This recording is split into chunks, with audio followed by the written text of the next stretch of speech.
фаризамо алиева ана ҳамин тавр 8 нафар фарзандро ба воя расонидааст. онҳо калон шуда падару модар шуданд. холаи фаризамо акнун биби аст. аз гаҳвора ҳоло ҳам дур нест. ба воя расонидани набираҳо шуғли асосии ӯ дар хона мебошад. ин модар мегӯяд ки ба воя расонидани 8 фарзанд барояш кори осон набуд. нигари бисёр буд.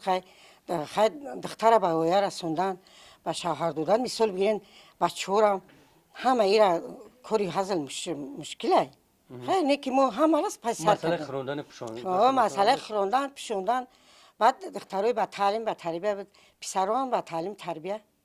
дар деҳаи чорбоғ ҷамоати деҳоти ба номи мирзоалӣ вайсфи ноҳияи восе деҳае ки холаи фаризамо умр ба сар мебарад боғчаи аслӣ надорад. 3 писар 5 духтар дар сани ҳавлии манзили истиқоматиаш бо ин тарзи бозиҳо калон шуданд. набираҳояшро ҳам ҳамин тавр нигоҳубин менамояд. холаи фаризамо ҳам дар замин кор мекард ва ҳам ба тарбияи фарзандон машғул буд. ман ягон мушкилиро намебинам дар ҳамин фарзандо. ҳамин ягон мушкиле дар ҳамин фарзандо намебинам. ҳозираш нигар намедонам.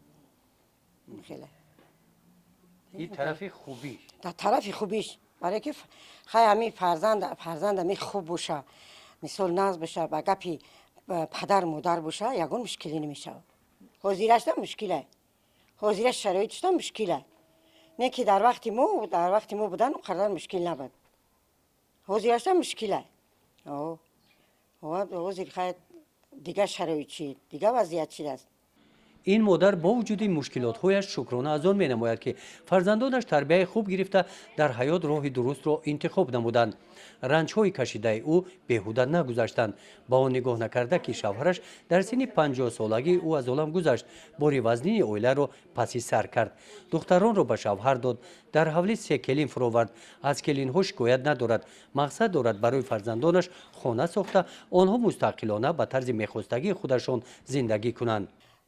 ба келино ба духтаро маслиҳат метавонам ки ба мисол чӣ хеле ки ба дили хитонае ба чи хитон бикунем. Дигар ин фикрои моро накунем. фикре ки мо иқа 10 та кардем, 8 та кардем, ин фикрои моро накунем.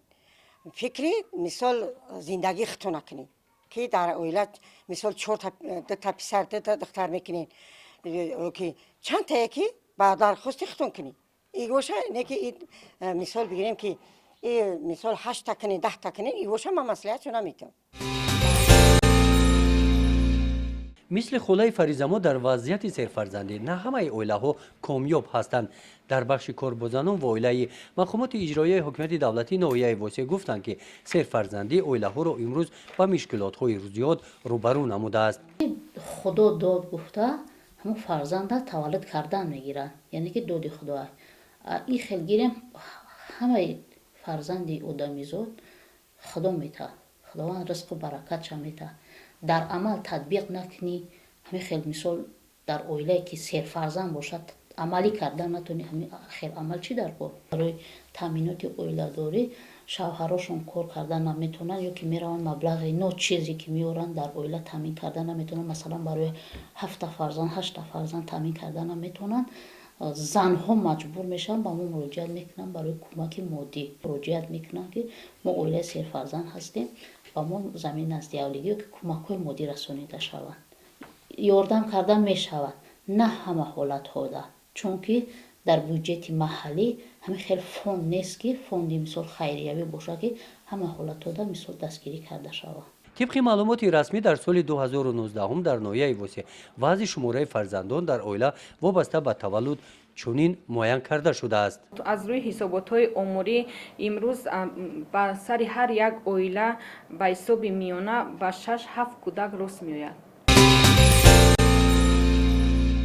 سرفرزندی نقطه نظری ساکنان اوید این موضوع چگونه می باشد؟ بگذار همون فرزندم چی میگن کم باشد و خوب باشد، چون که خیلی در روشت میگن فرزند خوب باغ پدر فرزند باید داغ پدر است و من فکر میکنم که اگر در آینده در یک تنظیم معین در آوردن همین اویلا یک کار میشد بهتر و خوبتر. در همین جامعه حاضره باید زنهای ما کم فرزندتر به دنیا آورند، چون که به حد مشکل است. بیشتر اویلای هستند که فرزندان خود تربیت کردن نمیتونند، چون که شخصا پدر یا مادر بیمار هستند یا که سطح زندگیشون اندک پستر است. از این لحاظ خواهش دارم که کمتر فرزند تربیت کنن چون که جامعه را دغدغه نسازن.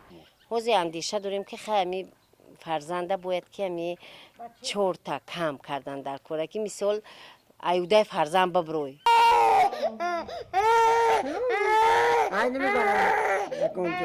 фаризамо алиева бошад андеша дорад ки дар шароити имрӯзаи тоҷикистон занон бояд имконияти худро дида таваллудро ба нақша гиранд.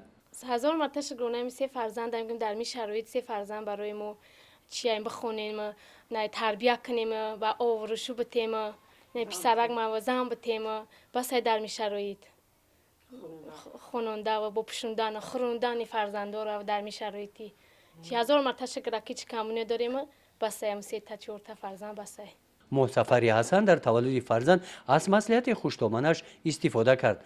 با این او می‌خواهد که فرزندانش را خوبتر تربیت نموده به وای رساند.